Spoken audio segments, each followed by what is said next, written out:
Very good afternoon to everyone. Today we are going to start with the lecture States in Ancient India. This is the first topic of your lecture, Indian Traditions, Culture and Society. ये आपका पहला chapter है और पहले chapter का ये जो शुरुआत है Indian traditions culture and society का जो पहला टॉपिक है वो है स्टेट्स इन एंशिएंट इंडिया, यानी प्राचीन भारत में स्टेट्स कैसे इमर्ज हुए, कैसे स्टेट का अस्तित्व है, स्टेट राज्य कैसे अस्तित्व में आए और उनका आविर्भाव कैसे हुआ, how they were emerge and how they came in the existence. तो इसको जानने से पहले हम लोगों को ये जानना पड़ेगा कि what is the state.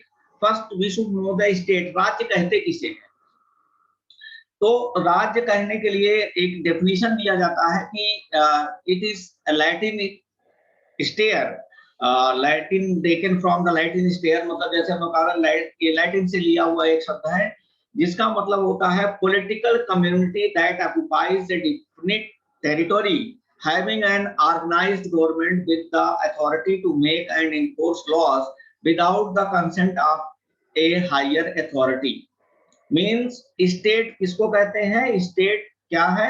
state एक टेरिटरी होती है, एक सीमा होती है, उस सीमा के अंतर्गत एक कानून को लागू करने की प्रक्रिया होती है और उस कानून को लागू करके जब कोई एक सीनियर अथॉरिटी, एक अथॉरिटी मेंटेन किया जाता है तो उस क्षेत्र को हम कहते हैं स्टेट।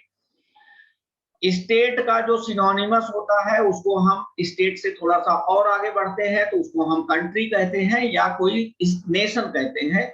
यानी स्टेट एक छोटी टेरिटरी को कहते हैं और इसके बाद हम उसके सिनोनिमस के रूप में यानी उसके पर्यायवाची के रूप में हम कभी कभी किसी देश को या कभी कंट्री शब्द यूज करते हैं या नेशन शब्द यूज करते हैं।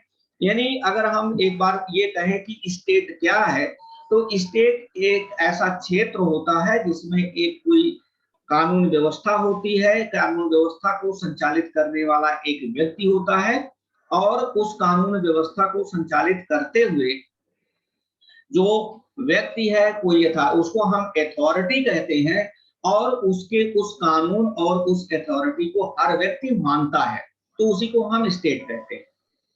हम not to be confused with the nation which is defined as a group of people united by some common bond. कभी कभी स्टेट को कंफ्यूजन में ये हो जाते हैं कि किसी विशेष उद्देश्य के लिए अगर एक लोगों का समूह इकट्ठा हो जाए तो उसी को हम राष्ट्र कहने लगते हैं। किसी विशेष उद्देश्य के लिए मान लीजिए ये हुआ कि धर्म विशेष के धर्म का उद्देश्य हो सकता है, कोई एक राज्य को एक्वायर करने का स्टेट हो सकता है, कोई विशेष उद्देश्य हो सकता है, लेकिन यहाँ पर हम उसको राष्ट्र नहीं मान सकते हैं कि अगर हम ये कहें कि लाख 2 लाख इकट्ठा हो गए कुंभ मेला में नहाने के लिए तो वो एक स्टेट हो गया। तो ये ऐसे लोग वहां पर उनका उद्देश्य है आस्था, धर्म, तो वो स्टेट नहीं है। स्टेट का मतलब होता है एक भूभाग होगा, भूभाग के अंतर्गत लोग निवास करेंगे और निवास करने वाले लोगों को के ऊपर एक अथॉरिटी होगी जिसकी एक कानून व्यवस्था होगी और उस कानून व्यवस्था को हर व्यक्ति मानेगा। अब समझ में आ गया कि स्टेट क्या है? स्टेट क्या है? एक विभाग है, वहां एक कानून है, एक अथॉरिटी है और उस अथॉरिटी के द्वारा दिए गए कानून या व्यवस्था को हर व्यक्ति मानता है। अब यहाँ पर दूसरी शब्द आता है कि स्टेट के फीचर्स क्या क्या हैं।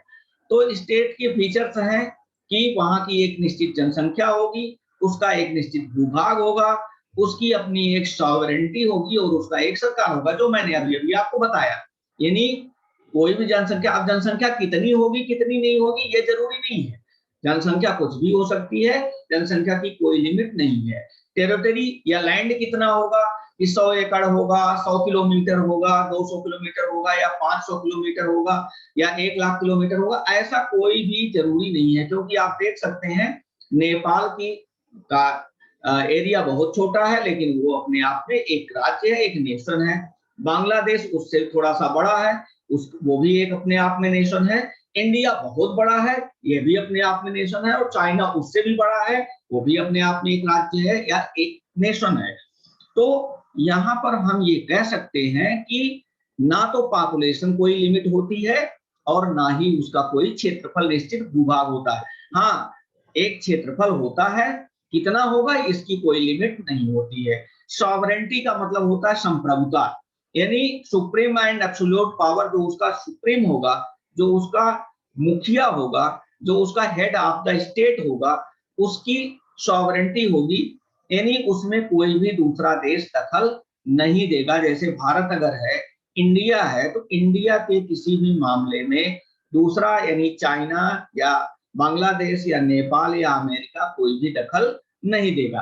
तो और उसकी अपनी एक सरकार होगी, जैसे भारत में एक सरकार होती है, अमेरिका में चले जाइए तो अमेरिका में भी उनकी एक सरकार है, बांग्लादेश में भी उनकी अपनी एक सरकार है। तो हर स्टेट की अपनी अपनी सरकार होती है।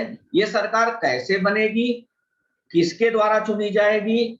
जैसे कई देशों में आपने पहले देखा, जैसे नेपाल में ही पहले देखिए तो वहां पर एक राजशाही हुआ करता था, और भारत में चुनी हुई सरकार होती है, अमेरिका में भी चुनी हुई सरकार होती थी।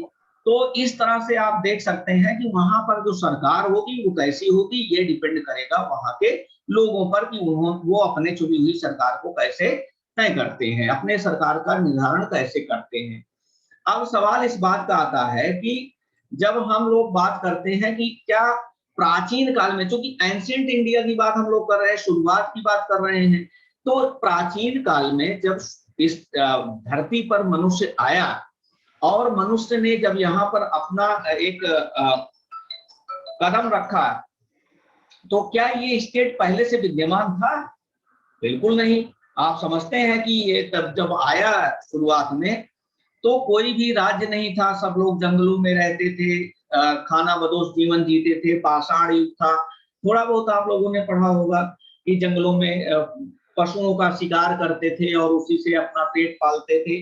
धीरे धीरे पाषाण युग से हम थोड़ा सा और आगे बढ़ते हैं, तो इसके बाद आता है कि लोग खेती करना सीख गए, अग्नि का आविष्कार हुआ, तो धीरे धीरे लोग सभ्य होने लगे, फिर लोगों में थोड़ी समझ आने लगी, फिर इसके बाद लिपि का यानी साक्षर होने का एक माध्यम का आविष्कार हुआ, जिसको लोग लिख करके, पहले उसको चित्र के माध्यम से लिखते थे, चित्र होता था, उसी चित्र के माध्यम से एक दूसरे को कम्युनिकेट करते थे कि ये लैंग्वेज है। लिपि समझ रहे हैं आप? स्क्रिप्ट मतलब जैसे हम लोग जो सामने लिखा हुआ देख रहे हैं, ये हमारी लिपि है। क्या लिपि है? इंग्लिश लिपि है, मतलब स्क्रिप्ट है, इंग्लिश स्क्रिप्ट है। तो हर व्यक्ति का उस समय लिपि का आविष्कार हुआ धीरे धीरे। तो उसी तरह क्या स्टेट शुरू में था? बिल्कुल नहीं था। तो ऐसे में स्टेट के आविर्भाव के लिए यानी स्टेट के ओरिजिन के लिए जब स्टेट आया एग्जिस्टेंस में, तो उसकी कुछ थियरीज लोगों ने अपने आप डेवलप कर ली। पहले था, 4 थियरीज आपको पढ़नी है, आपके सिलेबस में है। Evolution theory, force theory, divine right theory और सोशल कॉन्ट्रैक्ट थियरी। ये 4 थियरीज आपको पढ़नी है।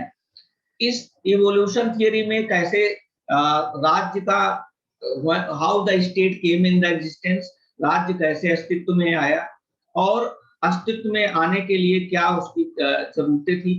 फोर्स थियरी क्या था, एक एक करके अब हम लोग इस पे बात करते हैं। सबसे पहले हम बात करते हैं states evolve from family units, यानी स्टेट का, राज्य का अस्तित्व कैसे आया? फैमिली से, यानी पहले लोग हुए, लोग होने यानी 2 लोग आए, इसके बाद धीरे धीरे उनका एक अपना परिवार बना था।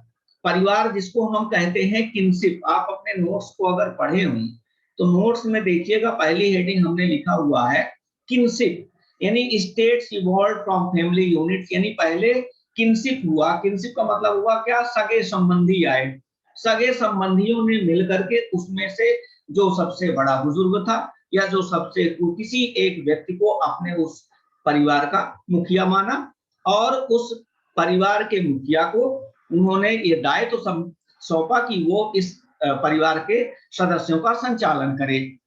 फिर धीरे धीरे फैमिली ग्रू इनटू लार्ज एक्सटेंडेड यूनिट्स और ट्राइब्स। अब ये फैमिली धीरे धीरे बढ़ करके एक समूह बन गया। जैसे 4 परिवार, 5 परिवार, 6 परिवार मिल करके उन्होंने एक समूह बना लिया, और समूह को मिला करके अब वो समूह, जैसे एक ने मान लो पेड़ की पूजा शुरू कर दी, तो दूसरे ने भी पेड़ की पूजा शुरू कर दी, तीसरे ने भी पेड़ की पूजा शुरू कर दी, चौथे ने पेड़ की पूजा शुरू कर दी। अब ये चारों मिल करके इन्होंने एक समूह बना लिया कि जो पेड़ की पूजा करेंगे वो ये एक समूह होगा, जो पत्थर की पूजा करेंगे वो एक समूह होगा, जो सूर्य की पूजा करेंगे वो एक समूह होगा, जो ऐसे ऐसे करके एक समूह बनता गया, जिसको हमने बाद में कहा धर्म। जैसे कुछ हिंदू धर्म आया, फिर मुस्लिम धर्म आया, क्रिश्चियन आया, सिख आया, ईसाई, बहुत सारे ऐसे धर्म आते गए। तो सबसे पहले क्या बना, पहले एक परिवार बना, परिवार का एक मुखिया हुआ, मुखिया होने के बाद वो हेड ऑफ द फैमिली कहलाया। इसके बाद फिर बना रिलीजन, मतलब जो फैमिली थी उन्होंने अपने आप को एक ग्रुप में बांट लिया, और वो पूजा के आधार पर उन्होंने एक समूह बनाया जिसको हम कहें रिलीजन। तीसरा क्या हुआ, अब उसमें से एक जो हेड था उसने क्या किया, फोर्स के द्वारा, फोर्स मतलब एक बाध्यता कर दी, कुछ नियम कानून बना दिए कि इस नियम को इस समूह में रहने वाले लोगों को मानना पड़ेगा। तो वो क्या कहलाया, वो एक स्टेट का रूप धीरे धीरे लेने लगा। अब चूंकि शुरू में लोग जंगलों में रहते थे, तो जंगलों में रहने पर उस समय लोगों की को नाम तो कोई प्रॉपर्टी होती नहीं थी। प्रॉपर्टी जिसने जो जितना ताकतवर हुआ उसने उतने जमीन पर कब्जा कर लिया। अब उस जमीन पर जब कब्जा कर लिया तो उसको संरक्षित करने की बात आई कि उसको कैसे सुरक्षा दिया जाए। तो for the safety of that land they made a group, और जो उसमें सबसे शक्तिशाली था उसको उन्होंने हेड बना दिया, यानी they made the leader. Slowly slowly जब ये लीडर बन गया तो लीडर ने क्या किया, कुछ नियम बना दिए कि ही बिकेम द लीडर, जिसके लीडरशिप में सारे लोग अपने उस लैंड का या अपने उस प्रॉपर्टी का सुरक्षा करेंगे, सिक्योरिटी करेंगे। और धीरे धीरे जब उसमें नियम कानून बन गए, रूल्स रेगुलेशन बन गए, तो वो बन गया, क्या कहलाया, स्टेट, राज्य कहलाया। अभी आप समझिए, देखिए क्या हुआ, इवोल्यूशन थियरी में सबसे पहले क्या हुआ, किनशिप। किनशिप में क्या हुआ, एक हेड ऑफ द फैमिली हुआ, एक परिवार बना, परिवार में एक हेड ऑफ द फैमिली बना। दूसरा क्या हुआ, रिलीजन। रिलीजन में क्या हुआ, कई परिवारों ने मिलकर के पूजा के आधार पर अपना एक समूह बना लिया। चौथा आया फोर्स। अब उसमें कुछ नियम कानून बन गए, कुछ लोगों ने उन नियम कानून को फोर्सफुली या दबाव से उसको लागू करना शुरू किया, तो एक समूह बड़ा विस्तार बन गया। अब इसके बाद बना property and defence. Property and defence का मतलब यह हुआ कि अब उन लोगों के पास जो प्रॉपर्टी थी, for the security of that property they made a group and they made a leader. उन्होंने एक लीडर का चुनाव कर लिया, और उसके in the leadership of that man उन्होंने क्या किया, उसको इंप्लीमेंट करना शुरू किया, नियम कानूनों को लागू करना शुरू कर दिया। फिर इसके बाद आया political consciousness. Consciousness, political consciousness का मतलब हुआ कि अब इसके बाद एक रूल्स एंड रेगुलेशंस का निर्णय कैसे किया जाने लगा, आपसी सहमति के आधार पर, कि लोगों ने मिलकर के अब एक रूल और रेगुलेशन बनाना शुरू कर दिया। ये देखिए एक फिगर मैंने लगाया हुआ है कि पहले लोग कैसे जंगलों में रहते थे, कैसे लोग पत्थरों का उपयोग करते थे, शिकार करते थे, और ये देखिए कि ये काम कर रहा है। एंड ही, इस पर्सन को आप देखिए कि ये सबसे शक्तिशाली समूह में दिख रहा है, जो शिकार के लिए बाहर जा रहा है, और इसको इन्होंने मुखिया मान लिया है। और ये देखिए जितने भी लोग हैं सब लोग घर के कामकाज कर रहे हैं। तो इसका मतलब है कि पहले जो सबसे प्रमुख व्यक्ति होता था वो क्या होता था, वो मुखिया कहलाता था, और यहीं से इवोल्यूशन थ्योरी का प्रतिपादन हुआ, यानी जन्म हुआ। Now came the force theory. Second जो आपका है वो है फोर्स थ्योरी। अब फोर्स थ्योरी में there government emerged when people were brought under the control of some authority. States emerged from the conquest of other families और tribes. अब देखिए जब प्रॉपर्टी हुई तो प्रॉपर्टी को लेकर के, प्रॉपर्टी को लेने के लिए एक दूसरे से आपस में संघर्ष शुरू हुआ, संघर्ष हुआ आपस में, बैटल शुरू हुए। अब जो उसमें जीत गया तो उसने दूसरे के उस समूह पर अधिकार कर लिया। जैसे आप देखिए आज भी अगर ट्राइबल्स का, खास करके अफगानिस्तान वगैरह में देखिए, या आप और कई जगहों पर आपने पढ़ा होगा, वहां पर अभी भी ट्राइब्स है, या बहुत झारखंड वगैरह के जंगलों में देखिए, वहां अभी भी ट्राइबल ग्रुप्स हैं, जहां उनका अपना एक वहां अपना कानून चलता है, उनके अपने हेड्स होते हैं, और उनमें कवर उस एरिया को लेकर के आपस में अक्सर संघर्ष चलता रहता है, कबीले जिनको कहते हैं। जैसे अफगानिस्तान में आपने सुना होगा कबीला होता है, साउथ अफ्रीका में आपने सुना होगा वहां कबीला होता है। खैर अभी अपने यहाँ अब कबीला सिस्टम तो रहा नहीं, लेकिन अपने यहाँ पंचायत सिस्टम हो गया। जैसे हरियाणा में आपने सुना होगा वहां पर खाप होता है, खाप पंचायत। खाप पंचायत क्या है, छोटे छोटे गांव थे, गांव के एक मुखिया होते थे, उन गांव के मुखिया ने मिल करके एक खाप बना लिया, एक पंचायत बना लिया, और उस पंचायत में एक पंचायत क्या करता है, मिल बैठ करके, समूह में बैठ करके वो लोग क्या करते हैं, एक नियम बना देते हैं, और उस पंचायत के सभी सदस्यों को, उस एरिया में रहने वाले सभी निवासियों को उन नियमों कानूनों को मानना पड़ता है। तो as the force theory emerge as the conquest of other families और ट्राइब्स। जो ट्राइब्स थे या फैमिलीज थे, उनको जीतने के बाद फोर्स थियरी ने जन्म लिया। अब इसके बाद आया डिवाइन राइट। अब देखिए इसी में धीरे धीरे कुछ लोग अंधविश्वासी हुए होंगे, कुछ लोग ऐसे हुए होंगे जो जिनको भगवान में बड़ी आस्था थी, और उन्होंने क्या किया, चूंकि जो सबसे प्रमुख शक्तिशाली था उनको उन्होंने भगवान का दर्जा देना शुरू कर दिया। एंशिएंट इजिप्टियन, इजिप्ट आप समझ रहे होंगे, अगर हम सिंधु घाटी सभ्यता की बात करें या मेसोपोटामिया सभ्यता की बात करें, तो उसमें भगवान का स्वरूप देख करके राजा का चुनाव करते थे। आज भी आप देखिए वहां पर तिब्बत में जो धर्म का प्रमुख है उसी को राजा मान लिया जाता है। अगर हम यूरोप की बात करें, हेनरी एर्थ की बात करें, यूरोप में 16-17 सेंचुरी की बात करें, 15 सेंचुरी की बात करें, जब अभी तो जो इस समय महारानी है इंग्लैंड की, उनको कहते हैं एलिजाबेथ सेकेंड। आपने सुना होगा एलिजाबेथ सेकेंड नाम है।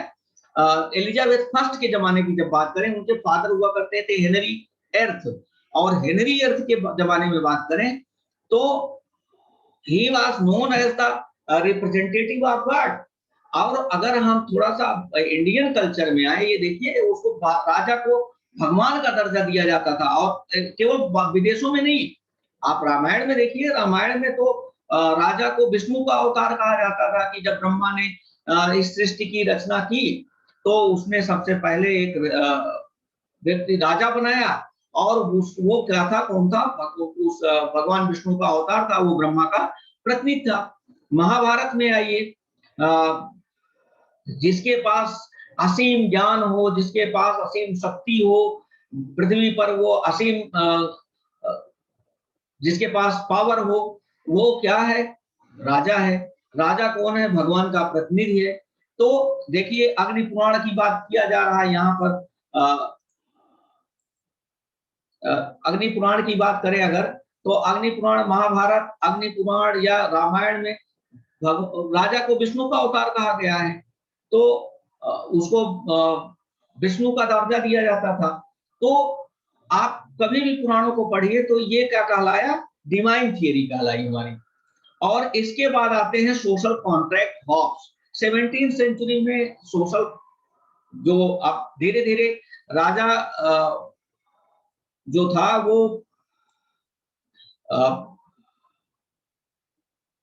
ये बीच में आ गया, धीरे धीरे अब लोगों ने क्या किया, आपस में मिल करके राजा का चुनाव करना शुरू कर दिया, जिसको हम सोशल कॉन्ट्रैक्ट कहना शुरू किए। In social contract theory one of the common theory, ये कॉमन है धीरे धीरे, जिसको हम आजकल के जमाने में प्रजातंत्र कहते हैं। तो ये प्रजातंत्र आया, और इस प्रजातंत्र में राजा को कौन चुना जाता था? जो सर्वसम्मत से राजा जो सर्वसम्मत से चुना जाए उसी को राजा बना दिया गया। जैसे आजकल आपने इंडिया में देखा है कि इंडिया में क्या है, प्रजातंत्र है और प्रजातंत्र में प्रधानमंत्री नरेंद्र मोदी जी सर्वोपरि हैं। तो ये क्या है, थॉमस हॉब्स की एक परिकल्पना है कि सोशल कॉन्ट्रैक्ट थ्योरी में सभी लोग मिल करके एक राजा का चुनाव करेंगे, एक हेड ऑफ द स्टेट का चुनाव करेंगे। तो ये रहा आपका 4 थियरीज जो आपको पढ़ना है।